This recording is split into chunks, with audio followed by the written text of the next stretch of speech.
Assalamualaikum warahmatullahi wabarakatuh. Ketemu lagi dengan Budila. Pada kesempatan kali ini Budila akan menjelaskan terkait dengan bab 3, yaitu jaringan hewan. Oke anak-anak, kalau kemarin kita sudah membahas terkait dengan jaringan tumbuhan, hari ini kita akan membahas jaringan hewan.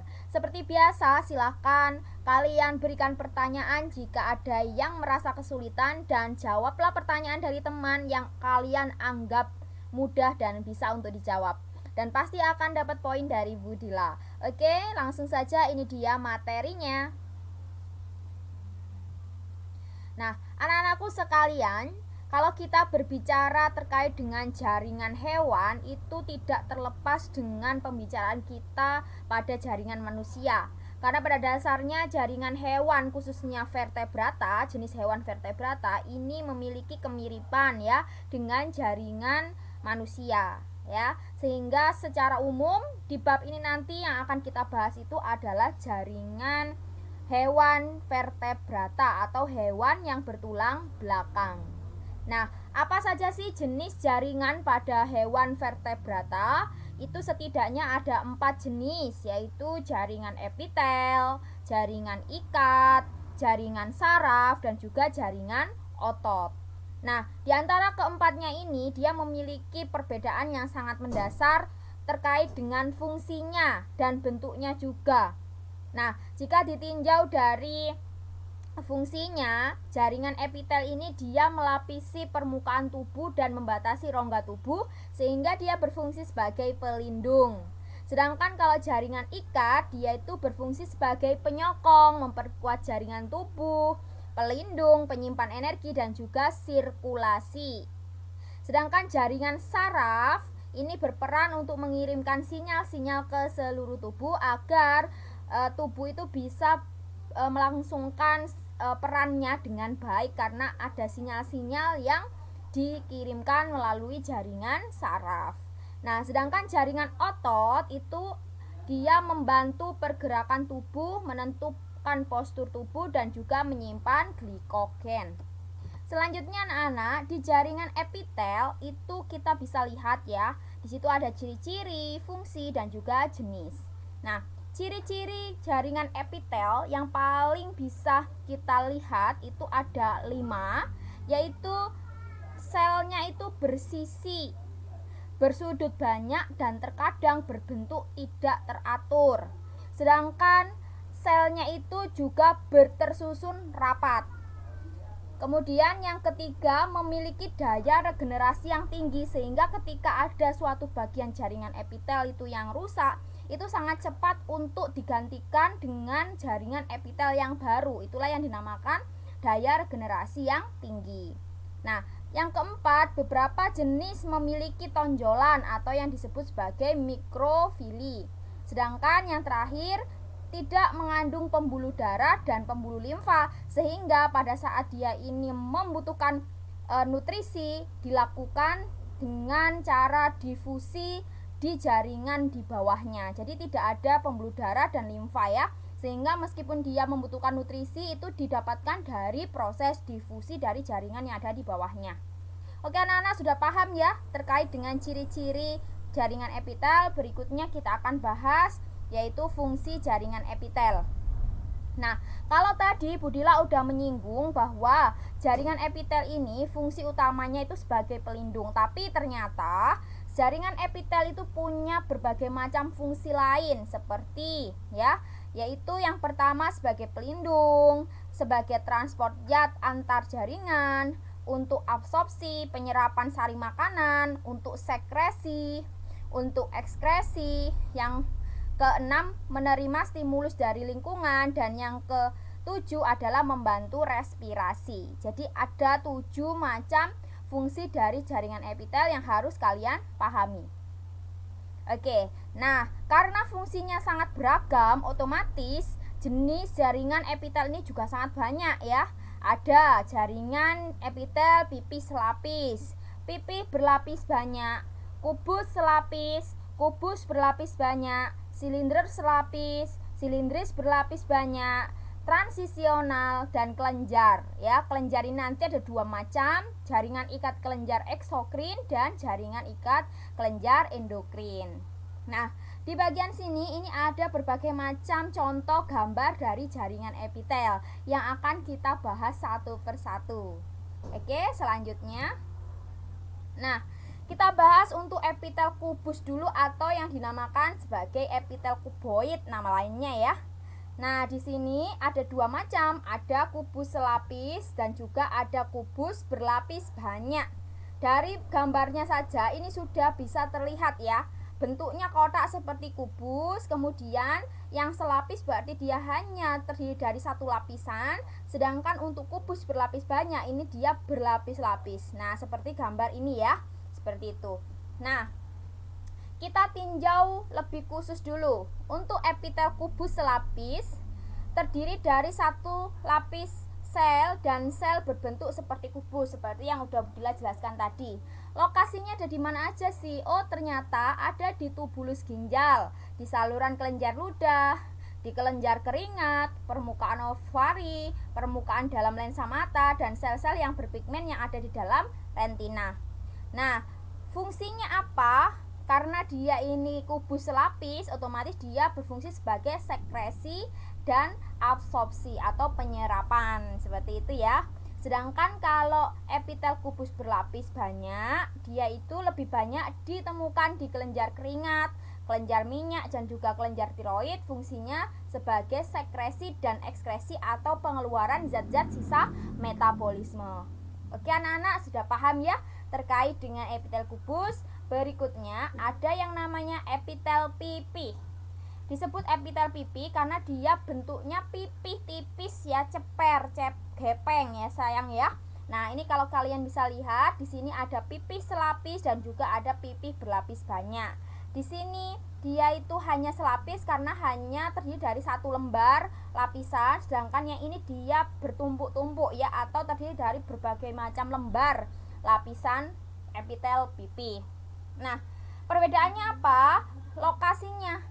Kalau pipih selapis, dia lokasinya di pembuluh limfa di bagian endotel, kemudian ada di kapsula glomerulus, berarti ini ada di ginjal ya. Kemudian ada di alveoli, berarti ada di paru-paru, di peritoneum dan pleura serta perikardium.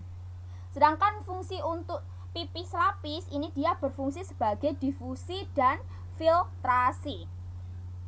Sedangkan kalau epitel pipih berlapis banyak, dia ini banyak terdapat di epidermis, di vagina, mulut, esofagus, saluran anus, ujung uretra, dan juga berfungsi sebagai proteksi atau pelindung. Oke ya. Berikutnya, epitel silindris. Berdasarkan namanya, berarti epitel ini bentuknya adalah silindris atau lonjong ya. Nah, kalau kalian bisa lihat di sini, dia dibagi menjadi 3 macam jenis. Ada epitel silindris selapis, ada epitel silindris berlapis banyak, ada epitel silindris berlapis semu banyak, ya.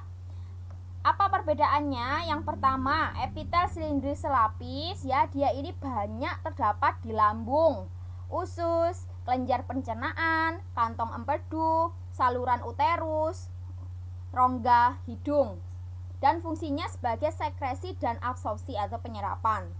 Sedangkan kalau silindris berlapis banyak ya, dia ini termasuk jaringan epitel yang jarang ditemukan ya. Dia banyak terdiri dari 2 lapis saja. Jadi meskipun dia disebut sebagai epitel silindris berlapis banyak, ini paling banyak dia ditemukan 2 lapis ya, 2 lapis saja. Nah, lokasinya itu di mana? Ada di kelenjar ludah, saluran kelenjar susu, uretra, laring, faring, langit-langit mulut. Yang dia berfungsi sebagai sekresi dan pergerakan. Ya.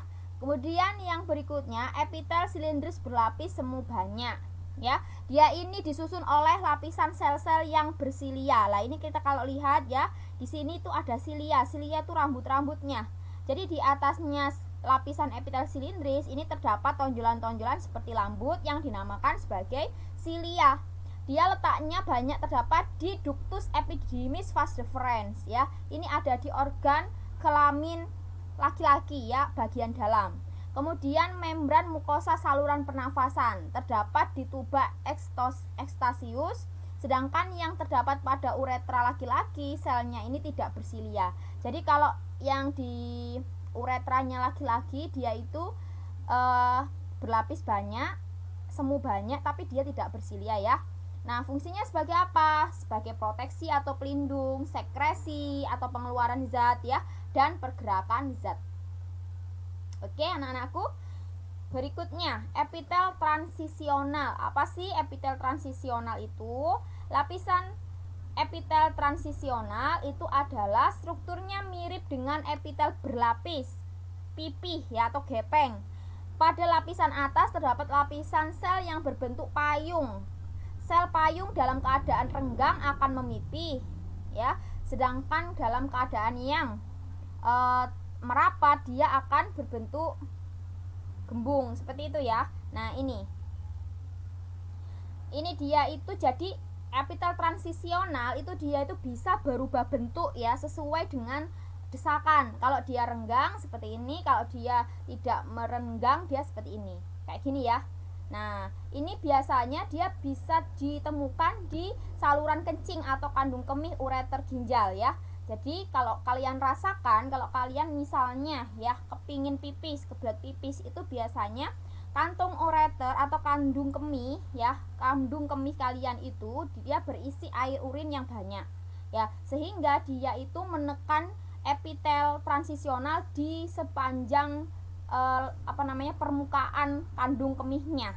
Nah, apa yang terjadi jika epitel transisional ini terus-terusan didesak? Maka dia lama-lama akan seperti ini bentuknya, kempes ya. Sedangkan kalau misalnya air urinnya sudah kalian keluarkan atau kalian sudah selesai berbuang air kecil, itu apa yang terjadi? Dia akan membentuk seperti semula. Jadi epitel transisionalnya itu akan berubah bentuk menjadi yang seperti semula, yaitu gembung seperti ini. Oke anak-anak ya, paham ya anak ya? Seperti itu. Dia berarti fungsinya sebagai apa? Ya, memungkinkan perubahan dalam bentuk. Jadi dia itu bisa merubah bentuk untuk situasi-situasi tertentu sesuai dengan kebutuhan. Nah, ini Budila masih belum diganti ya. Sebenarnya ini bukan epitel transisional, tapi yang ini sudah masuk ke bahasan epitel kelenjar ya nak ya. Maaf ini belum diedit ternyata. Nah, epitel kelenjar ini adalah epitel khusus yang dia bisa mengeluarkan suatu sekret tertentu ya, bisa itu hormon ya, bisa air ludah, keringat atau yang lainnya ya, sehingga dia ini dibagi menjadi dua macam. Ada epitel kelenjar endokrin, ada eksokrin. Kalau endokrin dia tidak punya saluran khusus, contohnya timus, adrenal, paratiroid dan juga tiroid. Sedangkan kalau eksokrin ini ada saluran khusus, misalnya saluran ludah, keringat, pankreas, dan feromon ya. Ini adalah gambaran. Kalau yang ini adalah gambaran dari kelenjar tiroid dan paratiroid, sedangkan yang ini adalah gambaran dari kelenjar keringat ya, yang ada di kulit. Ya, ini kelenjar keringat. Seperti itu ya nak ya. Paham ya? Jadi ini Budila minta maaf, ini belum diedit, ini namanya epitel kelenjar. Jadi dia itu secara khusus bisa mengeluarkan zat tertentu tergantung dari posisi dan kebutuhan ya. Oke, jaringan epitel sudah kita lewati bersama. Sekarang kita mulai bahas jaringan ikat. Sesuai dengan namanya, jadi jaringan ikat itu berfungsi sebagai apa ya? Pengikat. Pengikat biar apa? Biar kuat. Sebagai penyokong ya, biar tidak rapuh. Jaringan di dalam tubuh itu membutuhkan jaringan ikat. Nah, jaringan ikat nanti sangat banyak pembahasannya ya. Nanti akan kita bahas satu persatu, tapi terlebih dahulu kita lihat dulu ciri-cirinya.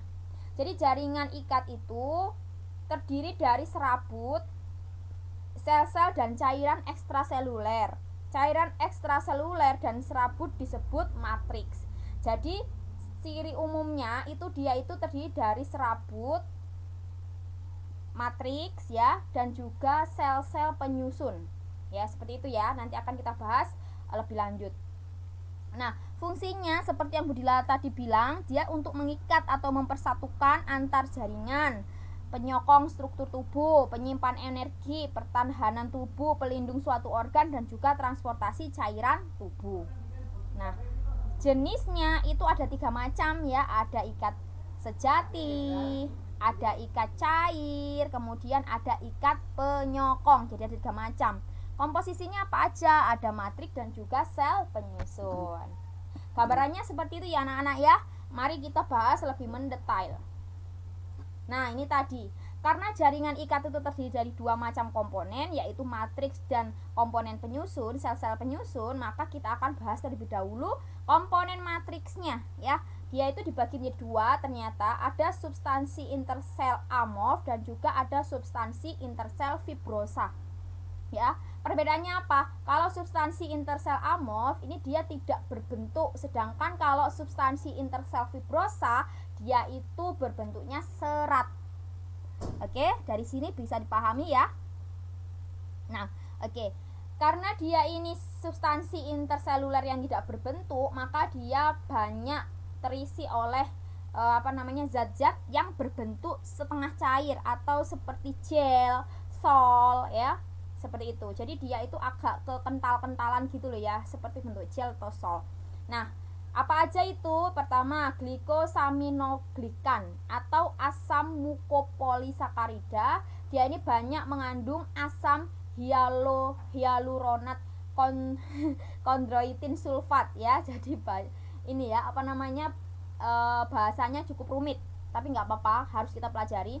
Jadi glikosaminoglikan ini dia adalah asam mukopolisakarida yang banyak mengandung asam hyaluronat kondroitin sulfat. Nah, asam hyaluronat ini ya, ini berfungsi sebagai pengikat air, pelumas dan peredam benturan. Jadi kalau misalnya tubuh kita itu tertabrak sesuatu, itu ada yang namanya peredamnya. Jadi biasanya nggak begitu terasa sakit pada hari H. Tapi kalau misalnya didiamkan, besoknya itu kemeng banget ya kan. Baru terasa kalau kemarin benturan yang kita rasakan itu sangat sakit. Nah, kenapa bisa seperti itu? Karena pada saat hari H itu ada namanya peredam. Nah, peredamnya itu adalah asam hyaluronat yang ada di jaringan ikat bagian matriks. Nah, kemudian semakin banyaknya kandungan asam hyaluronat, matriks menjadi lentur. Sebaliknya semakin banyak kondroitin sulfat, matriks menjadi kaku. Jadi kalau kebanyakan hyaluronat ini, matriksnya jadi lentur. Kalau kebanyakan kondroitin sulfat, dia tidak menjadi lentur tapi menjadi kaku. Oke, paham ya nak ya? Jadi zat itu tadi yang sangat penting di dalam jaringan ikat, bentuknya yang tidak berbentuk ya, yaitu intersel amorf. Nah, yang kedua, ada substansi intersel fibrosa. Ini terdapat 3 macam jenis serat. Ada serat kolagen, serat fibrosa, sama kolagen, elastin, sama retikuler. Ya, jadi ada 3 macam serat ini yang dia punya perbedaan yang mendasar. Kalau serat kolagen dia berwarna putih, kalau serat elastik dia berwarna kuning, ya.